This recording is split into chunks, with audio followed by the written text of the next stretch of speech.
In a move that's both bold and refreshing, Burkina Faso has officially banned the iconic powdered wigs of its colonial past.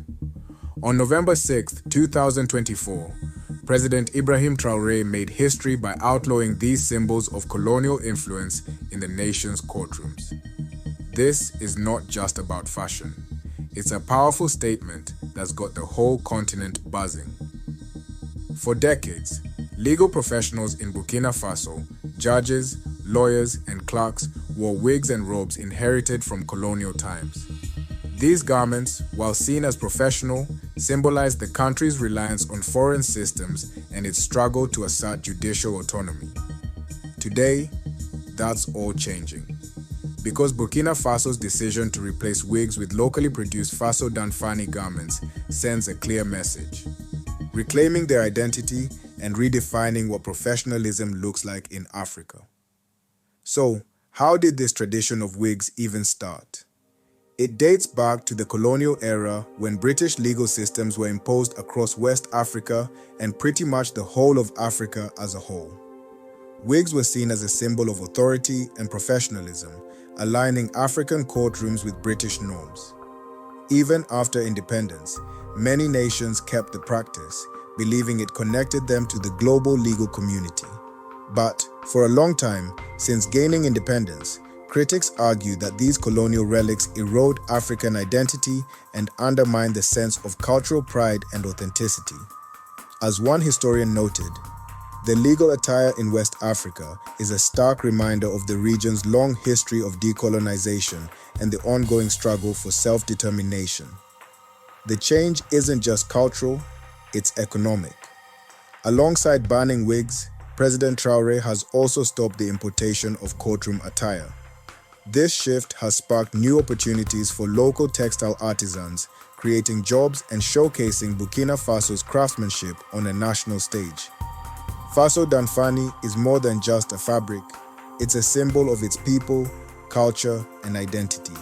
So, essentially, by wearing it in courtrooms, Burkina Faso is not just showing the world how proud they are of their heritage. They are also empowering other African nations to take the same action.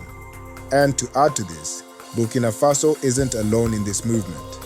In 2020, Zimbabwe removed wigs for most judges, and countries like Ghana, Malawi, and Kenya have also embraced locally inspired legal attire.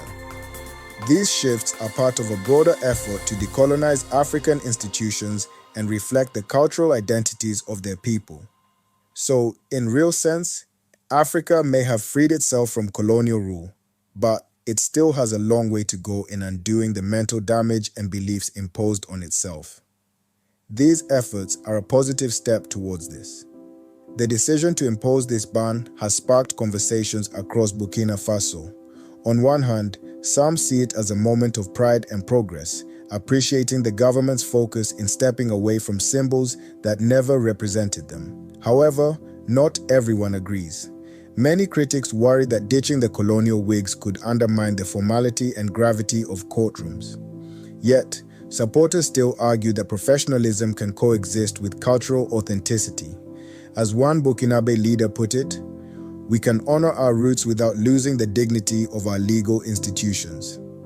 This move by Burkina Faso is more than wigs. It's part of a larger journey towards self-determination, a declaration that African nations can define their own symbols of power, authority, and identity. At a time where many African nations are still at a very early stage in their development compared to the leading nations across the world, it is even more important than ever for governments to ensure they take the right action to protect the African minds and culture by supporting and enabling its preservation through such policies. Burkina Faso's bold decision marks a new chapter in Africa's story. We continue to see the rise of true Pan-African leaders like Ibrahim Traoré who support the continent's progress. What are your thoughts on this ban? Do you think this is a bit overboard and we need to learn to accept the colonial wigs and other similar influences as part of African modern history, or are you in support of such bans? Let us know what you think in the comment section. That's it for today. Make sure to like, share, and subscribe to our channel, PIHOA Network. as we continue to explore the movements reshaping Africa's future today.